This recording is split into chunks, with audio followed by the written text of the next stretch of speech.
وہاں پر structure of expression ہی بدل گیا ہے. وہاں جب آپ ان الفاظ کے ساتھ جا کر اپریشیٹ کرنا شروع کر دیتے ہیں جن الفاظ سے اپریسیشن نظم کی ہوتی ہے یا نثر کی ہوتی ہے، تو سامل عباسی صاحب بہت مشکل ہو جاتی ہے کہ وہ واقعتاً اپریشیٹ کیا بھی جا رہا ہے یا نہیں کیا جا رہا.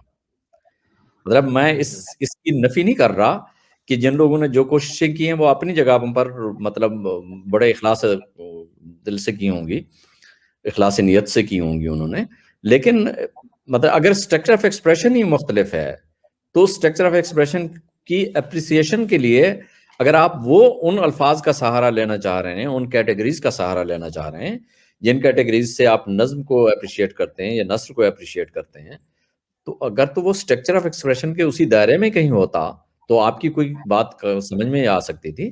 لیکن اگر آپ وہ اسٹرکچر آف ایکسپریشن جو انسانوں میں متعارف ہیں انہی کو اپریشیٹ کرنے کے لیے جن مقولات کو آپ استعمال کر رہے ہیں، انہی مقولات سے اگر جا کر آپ اس کو اپریشیٹ کریں گے تو مشکل صورتحال بہت بہت مشکل ہو جائے گی، اور شاید کسی بھی معنی میں ہم اس کو اپریشیٹ کرنے کی پوزیشن میں نہیں ہوں گے. جی آپ سر کیا وہ فرما رہے ہیں؟ جو میں عرض کرنا چاہ رہا تھا، یعنی ہم جس بات کو دیکھنا چاہ رہے تھے کہ وہ کون سی ایسی خصوصیات ہیں، یعنی نظم نثر انسان کا اپنا ایک وے آف ایکسپریشن ہے، ٹھیک ہے، اور قرآن اللہ کا کلام ہے. تو ہم جیسے ایک بحیثیت مسلمان ہم جب یہ دعویٰ کرتے ہیں کہ یہ اللہ کا کلام ہے تو ہم اس کو انسانی کلام سے کون سی بنیادوں کے اوپر ممتاز کرتے ہیں؟ جی میں اسی تو لیے میں اسی لیے عرض کر رہا، یعنی ہمارے جو اس کا جو ہے یعنی فصاحت و بلاغت اب ہمارے وے آف ایکسپریشنز یا ہماری جو لفاظی ہے، جو ہماری جو ایک طریقہ کار ہے جو ہمیں ملا ہوا ہے، وہ تو ہمارے پاس وہی ہے. لیکن اللہ کا کلام جب ہم اس کو جب ایک یعنی ایک نہ ماننے والا جب اس کو کہتا ہے کہ یہ اللہ کا کلام نہیں ہے اور ہم کہتے ہیں کہ ہاں یہ اللہ کا کلام ہے، تو وہ جو کون سی بنیادیں ہیں یعنی جو ہمیں ممتاز کرتی ہیں، جو قرآن کو ممتاز کرتی ہیں انسانی وے آف ایکسپریشن سے؟ سر میں مطلب آپ سوال کو دو حصوں میں آپ وہ کر رہے ہیں. ایک تو یہ کہ میں کس بنیاد پر اسے اللہ کا کلام مانتا ہوں، اور دوسرا یہ کہ مطلب جو وے آف ایکسپریشن ہے وہ کہاں ممتاز ہو رہا ہے. وے آف ایکسپریشن میں تو میں نے آپ کو عرض کیا کہ وہ نظم اور نثر کے دائرے میں نہیں آتا. نہیں آتا.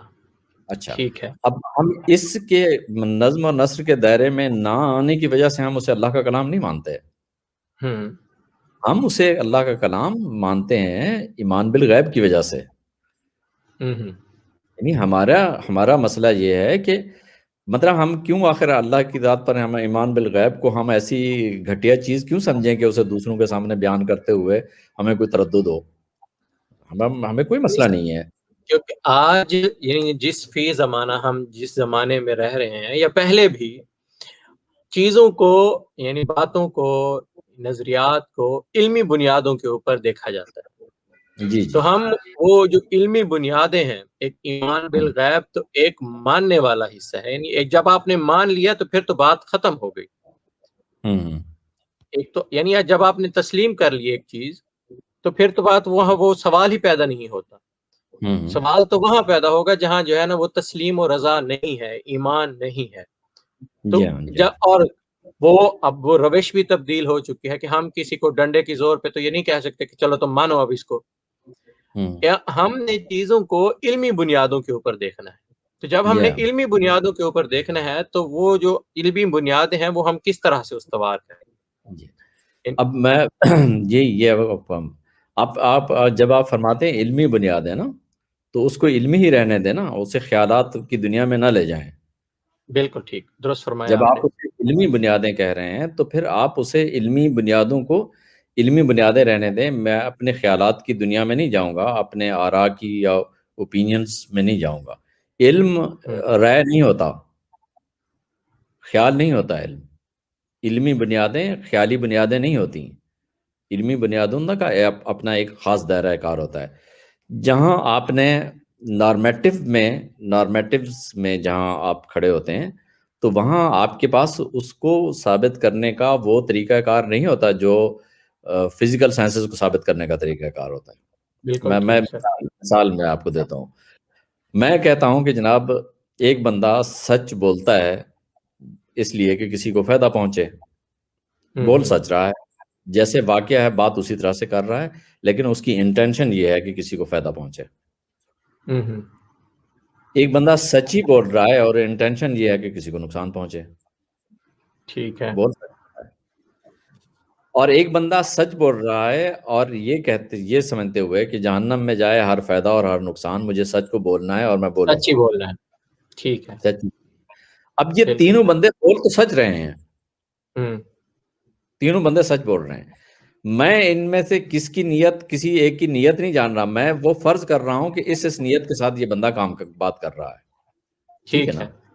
تو میں جب یہ کہوں گا کہ جو بندہ سچ کو سچ کی خاطر بول رہا ہے وہ اخلاقی اعتبار سے درست ہے، بالکل ٹھیک ہے، اب غور فرمائیں کہ اب جب علمی بنیادوں کی بات کریں گے تو علمی بنیادوں کے لیے آپ کو ایک لمٹ جا کر ایک خالص دائرہ متعین کرنا پڑتا ہے کہ اس دائرے میں بات علمی رہے گی اور اس کے سوا بات علمی نہیں رہے گی، بالکل ٹھیک ہے؟ ٹھیک ہے سر، علمی اعتبار سے میں آپ سے یہ گزارش کر رہا ہوں کہ علمی لحاظ سے جب آپ چیک کرتے ہیں نا تو یہ مسئلہ ہے کہ قرآن مجید کی جو اس کا وے آف ایکسپریشن ہے اسے کسی اعتبار سے بھی آپ وے آف ایکسپریشن کے اعتبار لحاظ سے نہ آپ اس کو نظم میں رکھ سکتے ہیں نہ نثر میں رکھ سکتے ہیں، ٹھیک ہے، وہ علمی اعتبار سے اس کا ایک اسٹرکچر آف ایکسپریشن ہے جو آپ کو ایک دوسرے دائرے میں لا کھڑا کرتا ہے۔ اب میں آپ کو اس کی ایک مثال دیتا ہوں جس کو بہت زیادہ کلیئر ہو جائے گی بات۔ جتنے بھی گرامر کے اصول ہوتے ہیں، جب وہ گرامر کے اصول پڑھے جاتے ہیں، سمجھائے جاتے ہیں، تو جو آپ کے سامنے بیان آتا ہے اس بیان میں آپ کو پتہ چلتا ہے کہ گرامر کے اعتبار سے یہ فاعل ہے، یہ مفعول ہے، یہ فعل ہے، یہ اسم ہے، یہ حرف ہے، مطلب وہ تقسیم آپ کرتے ہیں۔ اگر قرآن مجید کو آپ پڑھیں تو قرآن مجید کا جو بیان ہے اس بیان میں زبر زیر پیش کا فرق اگر نہ بھی ہو نا، مطلب بعض لوگوں نے کہا نا کہ قرآن مجید میں گرامیٹیکل اعراب کی غلطیاں ہیں، ہمارا باسی صاحب گرامر کی غلطیاں تو تبھی ثابت ہوں گی کہ متن نے اپنا مقصد پوری طرح سے ڈیلیور نہ کر دیا ہو۔ متن نے اپنا مقصد پوری طرح ڈیلیور کیا تو آپ کو پتہ چلا ہے کہ یہ فاعل ہے، اس پہ زبر ہونی چاہیے تھی، اس پہ پیش ہونا چاہیے تھا، اور یہ مفعول ہے، اس پہ زبر آنی چاہیے تھی۔ مطلب جو سٹرکچر آف ایکسپریشن ہے اس نے اپنے مقصد کا ابلاغ اس حد تک کلیئر کر دیا ہے کہ اب آپ کو یہ کہنے میں آسانی ہو رہی ہے کہ یار ہمارے جو اصول ہیں اس اصول کے مطابق یہاں پر یہ مفعول تھا تو اس پر پیش آنا زبر آنی چاہیے تھی، یہ فاعل تھا تو اس پر زبر پیش آنا چاہیے تھا۔ مطلب جو بنیادی مسئلہ ہے اس کو سمجھنا، لیکن کیونکہ بیان نے اپنے مطلب اس کے سٹرکچر آف ایکسپریشن نے اپنی بات کو اس حد تک کلیئر کر دیا ہے کہ وہ آپ سامنے ہے اور آپ کہہ رہے ہیں کہ نہیں اب گرامر کی اس میں کوئی غلطی آ رہی ہے، یعنی گرامر کی جس غلطی کو ہم جاننا چاہ رہے ہیں، جانتے ہیں، اس اعتبار سے اگر متن نے اپنا مقصد پوری طرح ڈیلیور نہ کیا ہوتا تو آپ یہ تو نہیں کہہ سکتے تھے کہ اس میں گرامر کی کوئی غلطی آئی ہے۔ گرامر کی غلطی تو تبھی غلطی سمجھی جائے گی نا جب متن سے جو معنی ڈیلیور ہوئے ہیں وہ معنی آپ تک کلیئر نہ ہو گئے ہوتے۔ متن سے متن جن معنی کا آپ تک ابلاغ کرنا چاہ رہا ہے اس نے وہ پوری طرح سے ابلاغ کر دیا ہے، اور اس ابلاغ کے نتیجے میں اب آپ کہہ رہے ہیں کہ گرامر کے اعتبار سے یہ فلاں غلطی آ رہی ہے۔ تو آپ غور کر رہے ہیں کہ قرآن مجید نے اپنے مقصد کے ابلاغ میں اس نے جو سٹرکچر اڈاپٹ کیا ہے وہ کس حد تک حیران کن ہے کہ باوجود اس کے کہ آپ کا وہ اصول جو گرامر کا اس پہ اپلائی ہوتا ہے وہ نہیں چل رہا، لیکن مقصد اس کا اتنی کلیئر آپ تک پہنچ گیا ہوا ہے کہ آپ کو پتہ چل رہا ہے کہ اس پر زبر کی جگہ پیش آنا چاہیے تھا اور یہاں پیش کی جگہ زبر آنا چاہیے تھا، یعنی مطلب اس کی جو ڈیلیوری آف میننگ کلیئر تھی۔ لیکن گرامر تو جو ہے یہ تو ماخوذ ہے قرآن مجید سے، یہ گرامر آپ قرآن مجید پہ اگر ہم اس کے اوپر منطبق تو نہیں کر سکتے۔ نہیں مطلب گرامر کسی منطبق نہیں ہوتا ہے، گرامر تو ظاہر ہے آپ پہلے جب آپ زبان آ جاتی ہے تو اس کے اندر ایک گرامر آتی ہے، اس گرامر کے ایک کچھ اصول ہوتے ہیں جن کو آپ جی بالکل، وضع کرتے ہیں، اب ان اصولوں کی جب اپلیکیشن کرتے ہیں نا تو وہ اصولوں کی اپلیکیشن اس معنی کے اعتبار سے ہوتی ہے جو اظہار میں آیا ہوتا ہے. بالکل ٹھیک فرمایا. اب جب وہ اظہار میں معنی جس اظہار میں آیا اسی اعتبار سے آپ نے اس میں گرامر کے اصول اپلائی کرنے ہوتے ہیں. یہ ایک بالکل حیران کن چیز ہے مطلب جو یہاں سامنے آتی ہے خاص طور پر قرآن مجید کے ریفرنس. اب مجھے کہنے کی جو بات ہے جو بنیادی مسئلہ جس کی طرف متوجہ کرنا چاہ رہا ہوں وہ یہ ہے کہ قرآن مجید نے جو اسلوب بیان اختیار کیا ہے اس اسلوب بیان کو بہت اچھے طریقے سے ریکگنائز کرنے کے لیے ایک خاص ذہنی سطح درکار ہوتی ہے. اگر وہ خاص ذہنی سطح ایگزسٹ نہیں کرتی ہوگی تو یہ بہت مشکل ہو جائے گا کہ آپ اس کو پراپر اپریشیٹ کر سکیں. رہ گیا یہ دور کہ کس دور میں لوگوں نے قرآن مجید کے متعلق کیا اعتراض کیا ہے. دیکھیے سر آپ من پہلے بھی شاید آپ کے اسی پروگرام میں گزارش کی تھی کہ سوال کی ویلیڈیٹی کوسچن کی جو ویلیڈیٹی اور ریلیونسی ہوتی ہے قبل اس کے کہ آپ اس کو جواب دیں یہ پہلے چیک کرنی ہوتی ہے. بالکل درست فرمایا آپ نے. سوال کا اگر ریلیونٹ اور ویلڈ ہوگا تو آپ پر یہ واجب ہے کہ آپ اس کو جواب دیں. لیکن اگر سوال ہی ریلیونٹ نہ ہو سوال ہی انویلڈ ہو تو اس کی ویلیڈیٹی ریلیونسی پہلے مرحلے پر چیک کرنی ضروری ہوتی ہے. جواب دینے کی طرف ہم بعد میں جائیں گے نا. جواب دینے کی طرف تو ہمارا قدم ہی بعد میں بڑھے گا. اچھا جتنے اب اس موجودہ دور کے جس سٹرکچر میں ہم زندگی بسر کر رہے ہیں اس میں ہمیں ایک چیز بتائی جاتی ہے کہ جناب ایک نوری سال ہوتا ہے لائٹ ایئر ہوتا ہے. کوئی چیز اتنے لائٹ ایئر کے فاصلے پہ ایگزسٹ کر رہی ہے. صحیح. سر میری فرض کریں 60 سال 70 سال 80 سال عمر ہوگی میں اس لائٹ ایئر کے کو تو کراس کر ہی نہیں سکتا نا. کر ہی نہیں سکتا. یعنی مطلب میری 60 سال کی عمر تم تو اس کا 0.01% بھی بحال طے نہیں کر سکوں گا جتنے فاصلے پہ وہ مطلب یہ کس چیز ہے موجود ہے.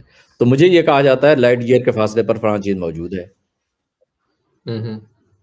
اب اتنے لائٹ ایئر کے فاصلے پر کسی چیز کی ایگزسٹنس کو میں قبول کرتا ہوں نا. اب آپ مجھے بتائیں لائٹ ایئرز کے فاصلے پر کسی چیز کی ایگزسٹنس کو قبول کرنا یعنی میری اپنی زندگی میں کبھی ریکگنائز ہو ہی نہیں سکتا. میں کبھی اس کا ایکسپیرینس کر ہی نہیں سکتا. اور مجھے خبر دی جاتی ہے کہ اتنے لائٹ ایئر کے فاصلے پر ایک چیز ایگزسٹ کر رہی ہے اور مجھے اس پر ایمان لانے میں کوئی تردد نہیں ہوتا. اس کو بالکل پوری طرح سے ایمان بالغیب لے آتا ہوں کہ جناب بات ٹھیک ہے. اب اگر مطلب ہم اپنی اس دور کے ان سوالوں کو دیکھیں جن سوالوں سے ہم علمی اعتبار سے دوچار ہو رہتے ہیں تو سب سے بڑا سوال یہ ہے کہ اس دور کے وہ کون سے سوالات ہیں جو واقعتاً ریلیونٹ ہیں ویلڈ سوال ہیں جن کے ساتھ مجھے انٹریکٹ کرنا ہے یا جن کو مجھے جواب دینے کی ضرورت بھی ہے. میں نہیں سمجھتا کہ لائٹ ایئر کا مفروضہ قبول کرنے کے بعد لائٹ ایئر کے کسی 10,000 لائٹ ایئر کے فاصلے پر کوئی چیز ایگزسٹ کر رہی ہے اور وہ مجھ تک خبر پہنچی ہے اور میں کہوں گا کہ جناب یہ کوئی علمی بات ہے. کس اعتبار سے میں اسے علمی ہوگا؟ مجھے تصدیقات کے دائرے میں تو کہیں آ نہیں سکتی یہ بات. کہیں بھی نہیں آ سکتی. تو اس لیے جو سوال ہے وہ یہ ہے کہ آپ پہلے مرحلے پر اس کو ضرور دیکھ لیں کہ کیا جیسے آپ نے فرمایا کہ لائٹ ایئرز کی مثال دی آپ نے کیونکہ ایک جیسے نا ایک ہمارے سامنے روز مرہ ایک تجرباتی حوالے سے مشاہداتی حوالے سے بہت سی تحقیق سامنے آتی رہتی ہے. جیسے ہمارے جو ہے نا میڈیکل میں ہے فزکس میں ہے اور بہت سے یعنی کائنات میں جو کچھ بھی چل رہا ہے فزیکل سائنسز کے حوالے سے تو اس کی بیس کے اوپر ریاضیاتی حوالے سے کچھ بھی ایک جو ہے نا خیال ایک ذہن جو ہے وہ تشکیل پاتا ہے. تو جو ان چیزوں کے اوپر اور کہیں نہ کہیں جیسے ہم ایک مختلف جیسے اب ہم میڈیکل کی بات کریں تو بہت ساری ہماری چیزیں جو ہیں جیسے مائکرو بایولوجی ہے وہ ہمارے سامنے تو نہیں ہے، جیسے آج کل ہم وبا کے دنوں میں ہیں، تو ایک جو ہے نا مائکرو آرگنزم جب جو ہے وہ اس کی وجہ سے ہم اس طرح اس قدر پریشانی کا شکار ہے پوری ایک دنیا۔